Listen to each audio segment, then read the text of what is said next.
Hello and welcome to the EduTalk Diabetes series hosted by Easy, Biotone, and diabetes health and wellness experts. With the daily challenges of diabetes and interest in health and wellness strategies, the EduTalk Diabetes series supports building your wellness community by connecting you with diabetes health experts who share their knowledge and expertise on topics of concern to provide you the tools and resources to support and manage a healthy lifestyle. Today's expert is Linda Lockett Brown, the president of SINET Registered Dietitians in Wellness. Her EDSME's Diabetes Education Program is nationally accredited and can be completed online, by phone, or in person. Linda's approach empowers people with diabetes to master the 7 key behaviors. She's featured on TV, radio, and podcasts, sharing nutritional information for health and well-being. Let's listen and learn as Linda discusses meal planning for diabetes, more than carbs. Meal planning for diabetes usually focuses on sugar and starch. Adults with type 2 diabetes are often overweight and at higher risk of heart disease, high blood pressure, and stroke.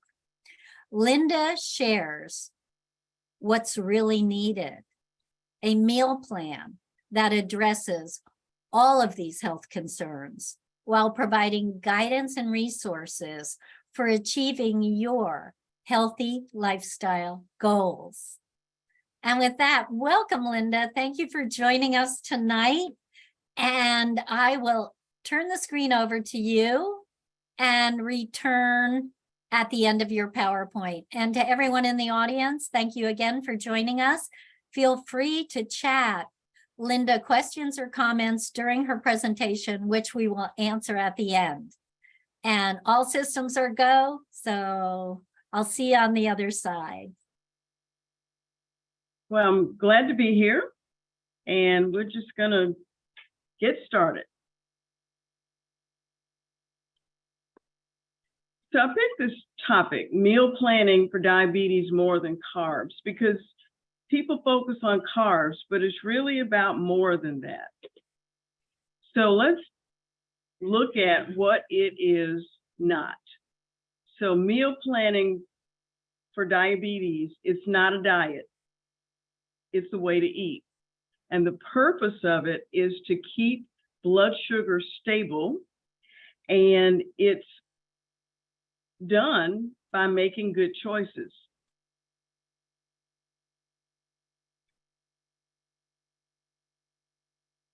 So I have a few objectives, and one is to basically blow up some myths that are out there about meal planning for diabetes. We're going to focus a lot on insulin resistance because that is first and foremost. We're going to talk about some healthy carbohydrate choices. We're going to talk about the fact that fat is not your friend, and that's one of the myths that we're going to look at. And we're going to talk about the ABCs.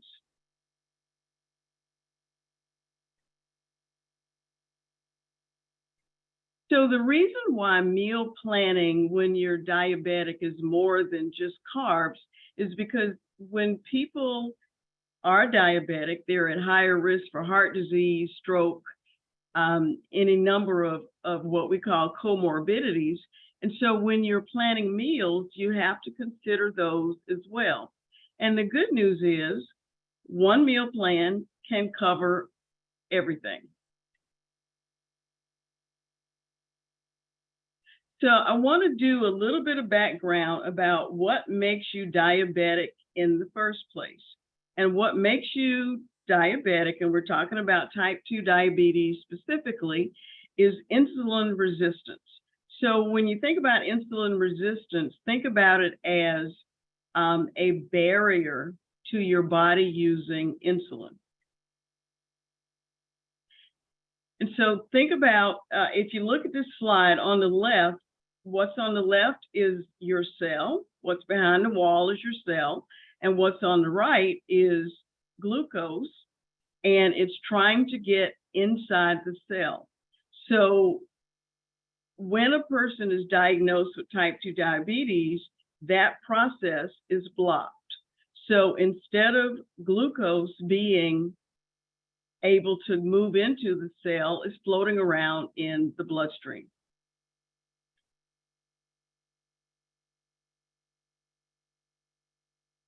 So why does that matter? If blood sugar or glucose is in your bloodstream and not getting inside your cells, then your blood sugar levels go up. And when your blood sugar levels go up, it damages your heart, it increases your risk of stroke, it damages your kidneys, it can actually affect your ability to digest food. And everyone knows that if you're diabetic and it's not controlled, you're at risk for losing limbs.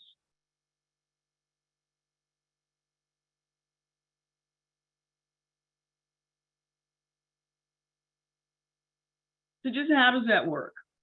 So you have high blood sugar, and when blood sugar does not go into your cell, it goes back to your liver. Your liver converts it into triglycerides. When triglycerides are floating around in your bloodstream, that increases insulin resistance. And when you become more insulin resistant, your blood sugar goes up. So you can see it's a vicious cycle. There's some recent research that is showing that insulin resistance in the presence of that's caused by triglycerides can start in as little as 2 hours. So it is a long-term process, but it's also a short-term process. And so what's the significance of that? The significance of that is if you eat high fat, if you eat high sugar, and your triglycerides go up, then ultimately what's going to happen is your blood sugar will go up because of more insulin resistance. So what makes you insulin resistant? One is high triglyceride levels. So there's two things that generally make triglyceride levels go up. One is drinking too much alcohol, so that will do it. But in most instances, it's from eating too much sugar. The other factor is eating too much saturated fat. And then the third thing is not moving enough.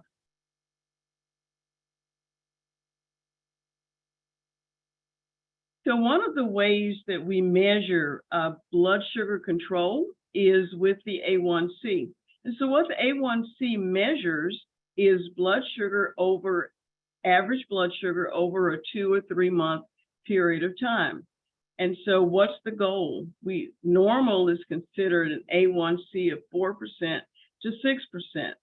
When you've been diagnosed with diabetes, your target is less than 7%. Now, if you are fortunate enough to be able to use a continuous glucose monitor, then what you're looking for is time in range. So you want to have good time in range, meaning the amount of time during the day that your blood sugar meets the targets.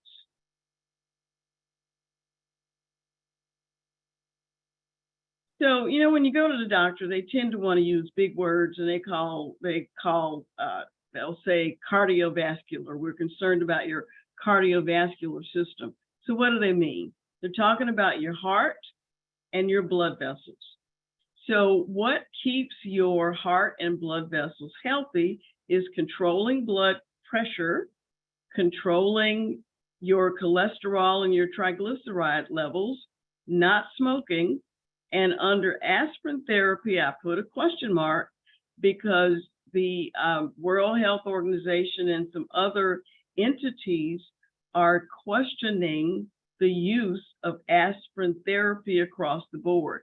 So the real conclusion to that matter is that needs, whether you take aspirin or not, needs to be an individual decision that you make with your physician.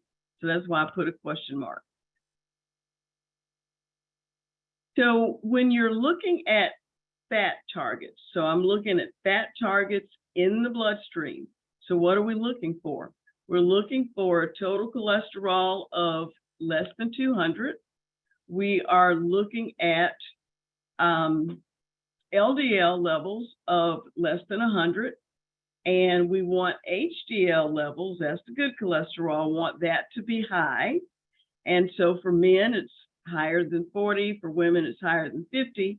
And we want those pesky triglycerides to be less than 150. So those are the targets. So how do you make that happen? You make that happen in 3 ways: eating healthy, moving more, and taking your medicine. So take your medication if it's been prescribed. Now I said we're gonna blow up some myths. So here's one of the myths that we're gonna blow up. If you go on the internet, and I did this yesterday just because I was curious to see what is out there, and you Google what controls blood sugar, you'll get all of these websites that will say, eat high fat, don't eat grains. So they're basically saying, eat high fat, low carb. Well, that's problematic because that actually makes you more insulin resistant. So we did good cop, bad cop. So what are the good fats? So the good fats are the foods that are high in omega-3s. So that's going to be your fish, your fatty fish. What you want to eat less of is any food that's high in fat, any food that's fried, any food that's high in saturated fat. And what's even harder about this is there's so many foods that have hidden fat. Because if I asked you what's in a candy bar, most people, if I ask you what's in a candy bar, most people will say a candy bar is high sugar. A chocolate candy bar is actually high fat. So that's a hidden source of fat. If you go to a fast food restaurant and get breakfast and so you have 2 choices. You have a choice between a croissant and an English muffin. The croissant is ooey gooey, melt in your mouth because it's a hidden source of fat, whereas the English muffin is chewy and it's low fat. So the English muffin is going to be the best choice. So one of the questions that I get asked a lot by my clients is, what should my blood sugar be? And the answer to that question is, it depends. So when your primary care physician or your endocrinologist is deciding what your blood sugar should be, there are a lot of factors that are taken into account. So you really need to clarify that with your doctor.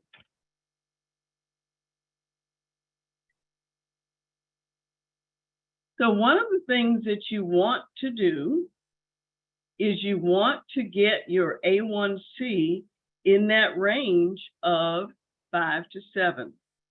So a lot of my clients come to me, their A1Cs are 11, 12, 13, 14. And so we work to get that down. And here's why that's so critical. If you reduce your A1C 1 point, just 1 point, you are reducing your risk of eye disease by 76%. You're reducing your risk of kidney disease by half. You're reducing your risk of nerve disease or nerve damage by 60%, and you're reducing your risk of heart disease by 42%. So the point I want to make is a little bit of change can make a big difference, a really big difference. So just as the general range, your blood sugars in general should be 170 to 130 before you eat, 140 to 180 2 hours after you eat, and we're trying to get the A1C to 6 to 7%. Now, I have a lot of my clients, with a lot of work on their part, their A1Cs are in the 5s, upper 5s, lower 6s, so it can be done. Now, if you get your blood work from your doctor, which you should do, and you kind of monitor what's going on, you will probably have already noticed that there are these numbers on there, and they'll put the A1C, and then they'll have the little EAG, so that's estimated average glucose. So what does that mean? We're just going to pick one. So if your A1C is 7.5, that means your estimated average glucose is 169. So that's what those numbers mean, and you can get a chart and see what they all are. Now, I like to always talk about this.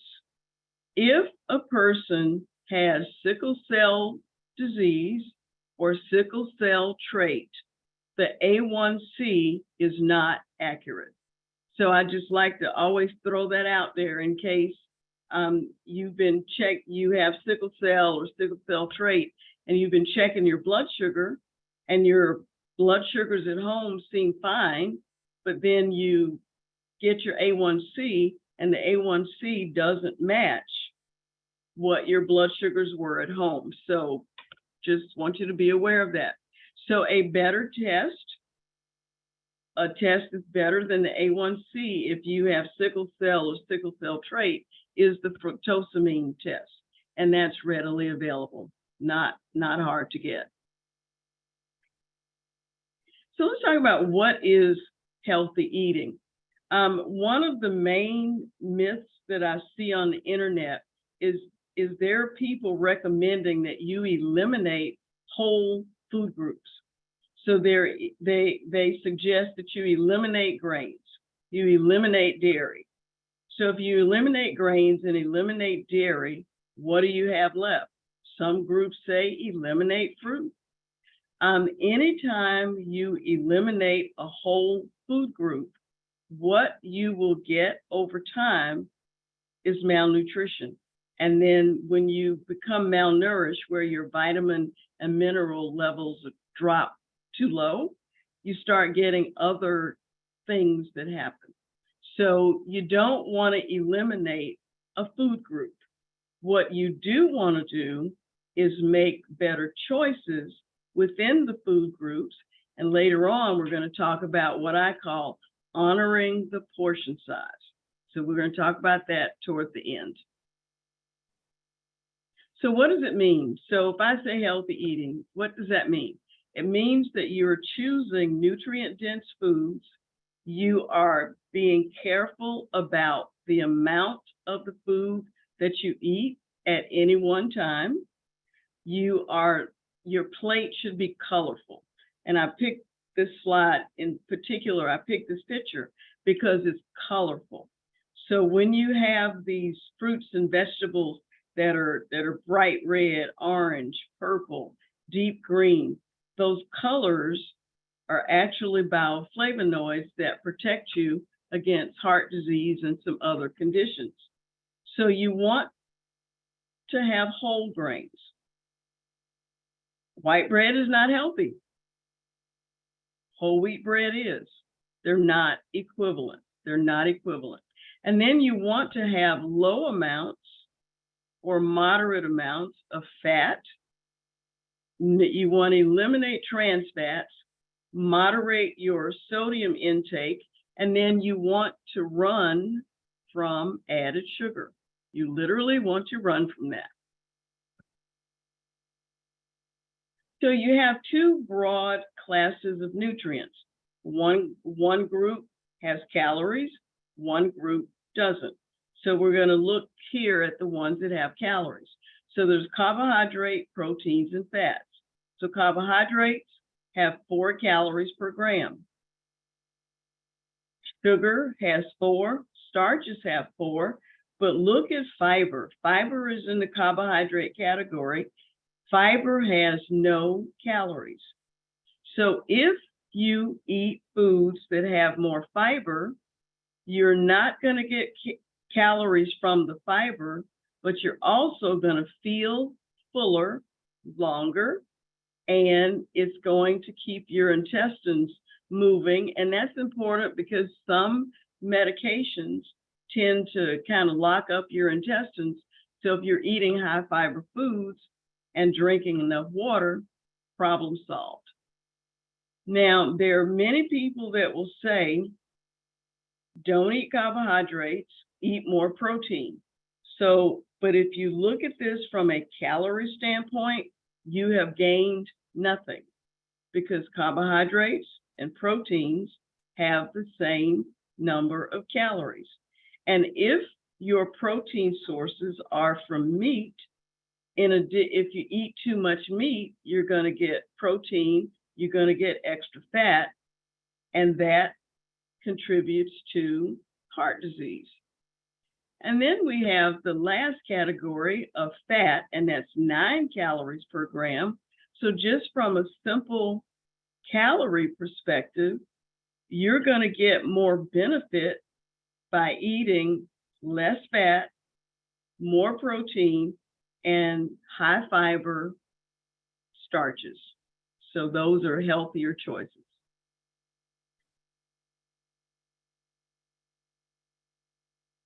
Now, I said earlier, there's some people going around saying, don't eat dairy, don't eat grains.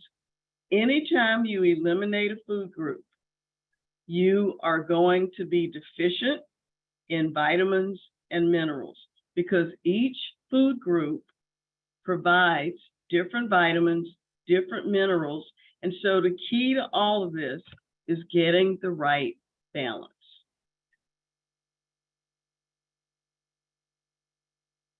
So when you're planning meals for diabetes, all carbs are not equal. They're not equal when you look at it in terms of what they do inside your body. So when we talk about the big family of carbohydrates, you can divide them into 3 categories. We have sugars, starches, and then we have fiber. So simple sugar, 4 calories per gram. Starches, complex starches, 4 calories per gram. Fiber, 0 calories. So you should be saying, well, then I can do whatever I want. Well, not exactly. So sugars and starches have the same number of calories, but how they behave in your body is not the same. So if your blood sugar is low, what do we have you do? We have you eat some glucose tablets, drink 1/4 of a cup of fruit juice. And the reason why we do that is because it has simple sugar, and simple sugar will raise your blood sugar in 5 to 10 minutes. If you eat starches, particularly starches with high fiber, it's going to raise your blood sugar in 20 to 30 minutes. So there's a benefit to eating high fiber starches. Now, one of the best things that the FDA has done recently is they revised the food label so that you can look at a food label and know if you look at total carbohydrates and then you look at sugars, it tells you how much sugar, but it also tells you how much of the sugar was added. So natural sugar versus added sugar, it does make a difference. I have a lot of clients that come to me and they say, well, I can't eat grapes. And I'll say, okay, why can't you eat grapes? And the answer usually is, well, when I eat grapes, it runs my sugar up. So what's the problem? The problem is the number of grapes that they ate. So if you were to look at your average carbonated beverage with sugar in it, 230, 250 calories, all of those calories are from added sugars. That is not the same as eating grapes. It's not the same. So I really like this saying. I really like it, and it's rethink your drink. Now, you might have heard the saying as don't drink your calories. It is the same thing.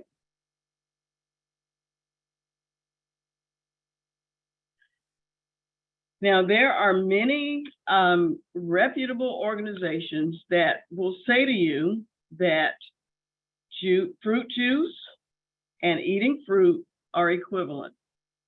I disagree with that, and here's why I disagree with that.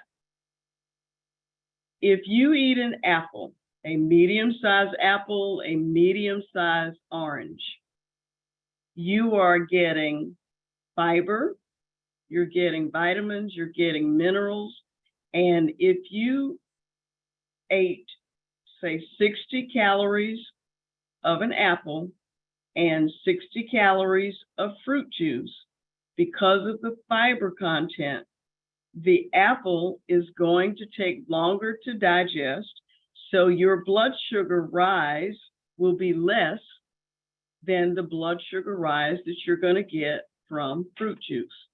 So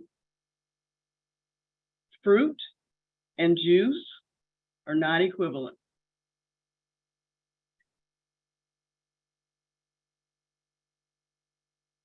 And here's an apple juice, a bottle of apple juice. Hopefully I removed the labels so I don't get sued. Here's some apple juice, and it's a small bottle. Well, no, actually this is a big bottle, but it says that the serving size is 8 ounces. Serving size is 8 ounces. So you look at that, serving size is 8 ounces, total carbohydrate is 29 grams. So 29 grams of carbohydrate from 8 ounces of apple juice is the same as eating 2 slices of bread. From a nutritional standpoint, from a blood sugar standpoint, you would be better off eating an apple. So if you ate a medium-sized apple, that would be 15 grams of carbohydrate. That's it. And it would be 60 calories.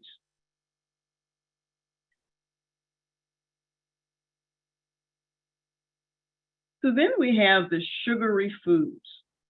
And these items, look at the little up at the on the left. We have a bun, and it's small. And if you eat it, it can be as many as 600 calories because it's concentrated. Couple of problems with that. One is it's going to raise your blood sugar for sure. But the other thing is it's not giving you a lot of vitamins and minerals. So it's actually depleting you of the vitamins. So how do you find the truth about the sugar that's in food? You use the new food label and don't look at the percentages on the right. What you want to look at is the actual grams. And so you learn to count in groups of 15. So you look at the total carbohydrate. So the total carbohydrate in this item is 37 grams. That's the equivalent of 2 slices of bread. But where it's going to be beneficial to look at those added sugars is if you're comparing item X to item Y, you want to get the one that has the lowest amount of added sugar. So now let's talk about fat. So all fat has 9 calories per gram. So that's across the board. There is a myth that because extra virgin olive oil is healthy, then you can use as much as you want. That is not true. It has the same 9 calories that the saturated fat has. So what is the difference? Saturated fat, in addition to giving you 9 calories per gram, is going to tell your liver to make more cholesterol. So saturated fat increases the amount of cholesterol that's floating around in your bloodstream. Saturated fat increases insulin resistance, and it can do it in 2 hours. Saturated fat is going to promote weight gain. Unsaturated fat, same number of calories, but what it does inside your body is different. So unsaturated fat tells your liver, make less cholesterol. But if you go overboard, it can also result in weight gain. And when you gain weight, you become more insulin resistant, which means if nothing else changes and you become more insulin resistant, your blood sugar is going to go up.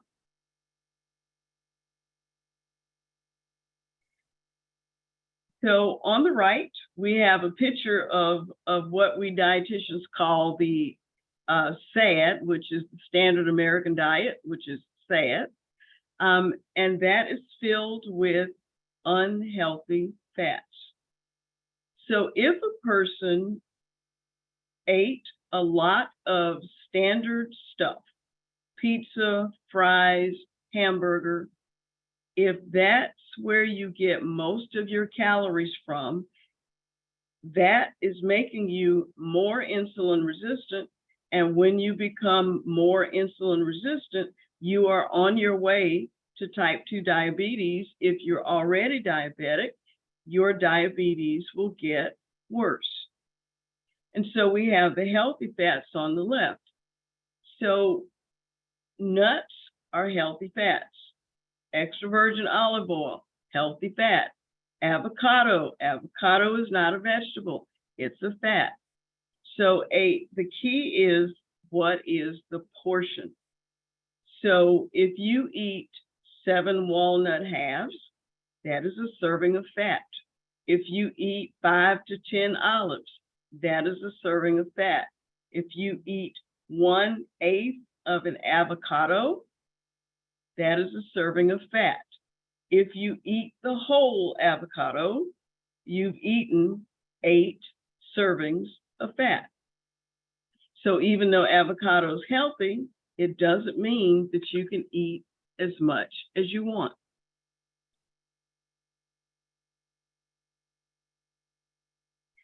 So when you're doing meal planning for diabetes, where you get your calories from does matter. It does matter. And I'm going to show you a couple of examples. So on the left, we have some French fries. On the right, we have a baked potato. So the French fries, and this is a small French fry. This is a small fry, 220 calories, 10 grams of fat, 29 grams of carbohydrate, 3 grams of protein. So when you compare the French fries and the baked potato for carb and protein content, it's the same.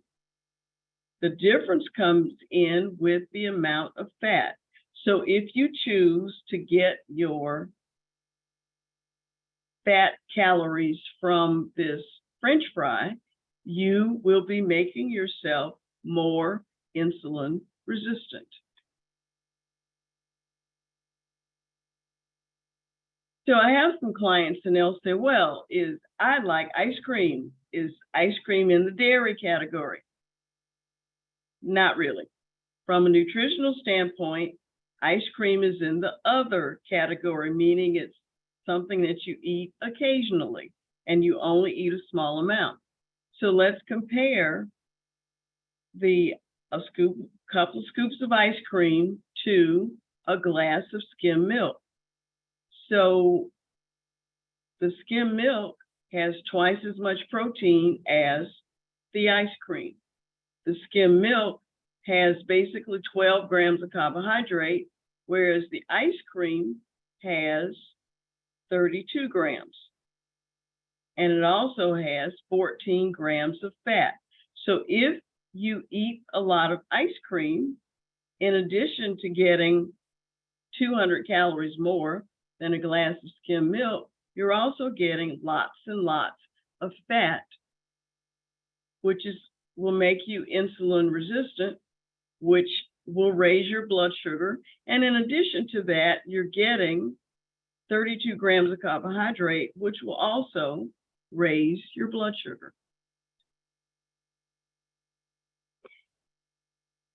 So one of the keys to all of this is portion size.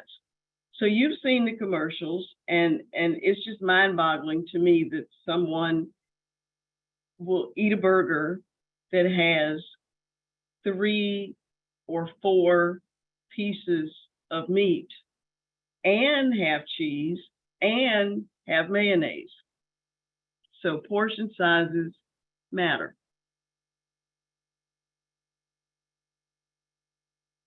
So what you're trying to do with carbohydrate foods is you're adjusting the portion size so that it is equal to 15 grams of carbohydrate. So that would be a small orange, 3/4 of a cup of berries, 1/4 of a cup of raisins, a half a banana. This is where I usually have people start crying.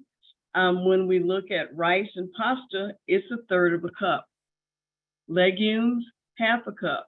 Now there is an advantage to getting some of your calories from legumes, because in addition to the carbs, you also get protein and fiber. Lots of ways to get protein foods. So rather than eliminate a whole food group, eat different protein sources in small amounts. So if you have a salad, instead of putting chicken on a salad, you could put nuts and cheese on the salad, and still you can get full without adding saturated fat. So we have a lot of tools now that were not available when my father was diagnosed. So can you get by without measuring food? Not at first. Once you get skilled, you can, but when you first start out, you need to measure things. Learn how to read labels. One of the things that you'll need to work out with your dietitian, with your medical team, is how do you adjust the time that you eat with your meals? That can be a challenge sometimes. And then we have all kinds of apps and all kinds of books. So for people that are visual, so here's a visual way to think about meal planning, and that you have this plate, and so and this is a small plate, it's an 8 or 9 inch plate, not a 12 inch. So half of the plate would be non-starchy vegetables. You would have 2 to 3 ounces of a lean protein. You would have roughly 1/3 to 1/2 a cup of a starch, depending on what it is, a serving of low-fat dairy, and for dessert, you're going to have fruit. So if you wanted to look at that with food, this is what it would look like.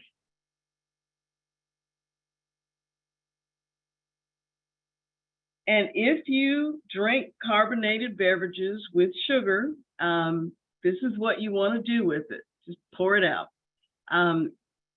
If you think about carbonated beverages or even beverages that are not carbonated but have sugar, every ounce is a teaspoon of sugar. So if you drink a 12-ounce beverage, that's 12 teaspoons of sugar. If you drink a 16-ounce beverage, that's 16 teaspoons of sugar. So as we kind of get to the end, what are the healthy choices? So the healthy choices are going to be whole grains that are high fiber, and you want to eat starches rather than sugars. So you want to watch out for added sugars. Read the labels. One of the things that I like to tell my clients is, if you eat whole foods, you don't have to read the labels. So if you're eating an apple, a peach, a pear, an orange, no label required, and those will be healthier. One really healthy thing to do is to rethink dessert. So instead of dessert being cake or pie or cookies, make your dessert fruit. So the foods that you want to eat more often are your non-starchy vegetables, lean proteins, healthy fats, and we just talked about the fruits. The things you want to eat occasionally, so it's going to be a treat rather than an everyday thing, is going to be added sugars, high-fat meats. I mean, I'm located in the South and people love their ribs. Those are high-fat. People love their fried chicken. Those are high-fat.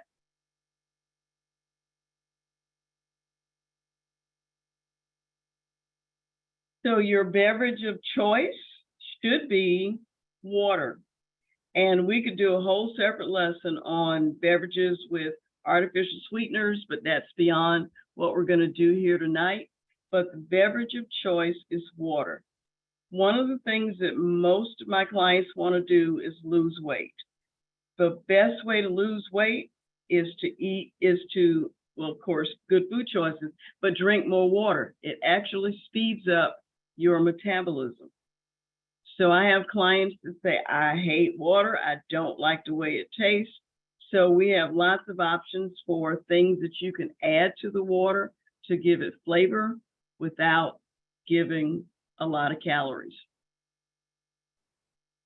So what I want to close with is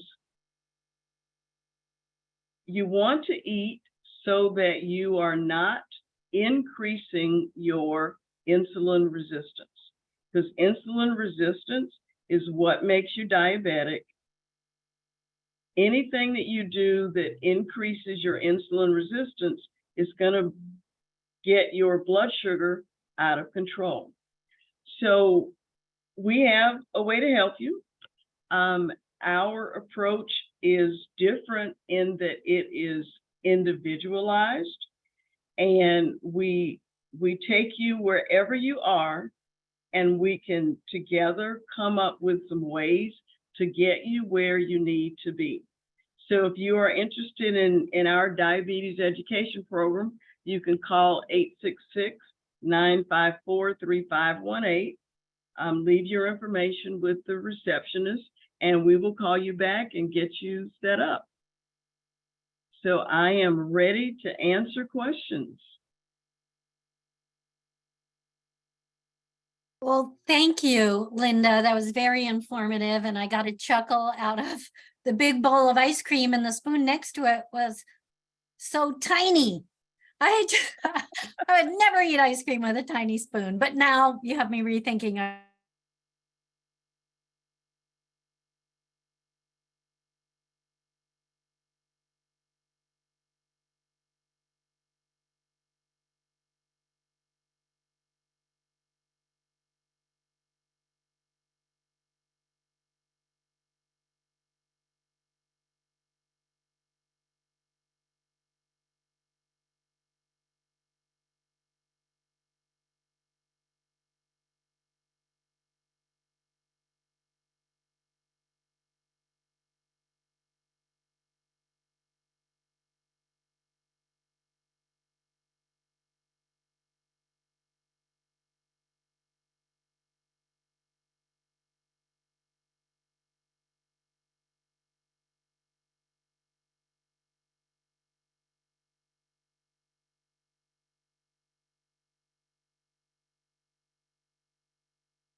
Are you able to hear me? I am. Okay, terrific. It looks like Donnell was cut off. I apologize. My name is Jen and I'm in the office. So Okay. we're gonna close it out. It looks like somebody asked Linda on meals, how do you feel about using artificial sugars instead of natural sugars? Are they helpful or harmful? On balance, artificial sweeteners are helpful if they help you to decrease your sugar intake. So I'm sure you've seen a lot of the things that have come out in just the last month about the negative side effects of artificial sweeteners. The thing that they don't tell you about those studies is the people they studied were using massive amounts of artificial sweeteners. So if you're using an artificial sweetener, say 2 packets in a cup of coffee, and that's all you have in a day, that is not going to be a problem. But if you are, say, following keto and you're eating a lot of processed keto-friendly foods, there are going to be a lot of artificial sweeteners in there. And so your intake is going to be higher. So on balance, it's going to be, it's still about balance. The bottom line is not going overboard on anything. But for the purposes of controlling blood sugar, an artificial sweetener can be beneficial in controlling blood sugar. Do it in Well- moderation, right? Moderation is the key. Good. Well, I'm not as versed as Donnell, but she did give me a little bit of a note to sign off for us tonight. I don't believe there's any other questions, Linda. Can you hear me? Yes, Oh, I there can. she is. There's There our you host. Well, Linda and I are in the same area. I had a big storm here today as well. And I don't know what's going on outside, but I lost my connection. So we have had so many technical challenges tonight. Everyone, thank you for hanging in there with us. Well, it And looks like somebody did ask a question about keto. yes, I just saw that. Yeah, I do not recommend keto because you're increasing your fat intake. You are eliminating entire food groups, and the food groups that would protect you from the free radicals that you're going to get from all of that fat, you have eliminated. So I do not recommend keto. Well, and I just want to recap, Linda, and thank you for sharing that. I mean, some of the easiest changes you can make right away, it sounds like start drinking water. And the part about reading food labels made a lot of sense. To understand, I mean, I've looked at food labels for years, but I never understood what they meant. So thank you for not what they meant, but how to interpret that. Right. And I appreciate you going through that. What are some great breakfast options? I have a problem trying to figure this out. I get tired of eggs. So that's a chat that just came in from Tina. Okay, so whenever you're planning a meal, you want to get something from each food group. So you could have, instead of eggs, you could have turkey sausage. So turkey sausage with a whole grain bun. So that's 2 food groups. You could have a fruit salad. So you'd have, say, a half a cup of berries with 3/4 of a cup of yogurt, mix it together. It's a delightful breakfast. That's 2 more food groups. So if you pick a food from each one of the food groups, that is the best way to plan a meal. And so you just make sure that you pick healthy choices from the food groups. Good advice. And we have time for a few last questions and or a few last chats or comments. Also, tomorrow, I'd like to mention to watch your in basket for Linda's recording of tonight's Edu Talk, as well as a handout. And though the recording will include the 800 number, we'll include it in the follow-up email tomorrow. I'd also like to invite you all to September 19th, Edu Talk Diabetes series with Nathan Lesh on Protect Your Feet, Prevent Diabetes-Related Amputations with Effective Foot Care. And this will certainly be an interesting one. And Linda, you mentioned one of the problems with being out of balance with your sugar intake is the extremities and circulation and possible amputation. October 17th, we have the topic of massage consideration for diabetes patients. And November 14th, Linda comes back to present an Edu Talk, Don't Let Diabetes Define Your Holidays. So that should be an excellent one of managing that month and a half to pass up the cookie trays and be smart about what you're eating and what you're planning for your holiday meals. So thank you everyone for joining us. Linda, is there anything in closing that you would like to add? I'd just like to say that we're here to help. And I get excited when my clients, it's kind of like they get to a point where the light comes on and their stress level goes down because they feel like they have a handle on what they're doing. And that's what we live for. Great. Well, you several or other thank yous have come in. Very informative. We managed through our technical challenges today. And everyone, thank you. Be safe. Join us for future Edu Talks and watch your in basket for the follow-up recording of tonight's Edu Talk. Oh, new chats are coming in. So let's thank you. Thank you. Good information. And with that, Linda, thank you so much. And My thank pleasure. you, Jen. I want to thank Jen for jumping in when I was banished from the Edu Talk by some technical glitch, but very good information. A lot for all of us to think about, even if we're not diabetic. I think diabetic diets would benefit everyone. So thank you You're so right. much. You're welcome. All right. Take care. We'll see you again and be healthy.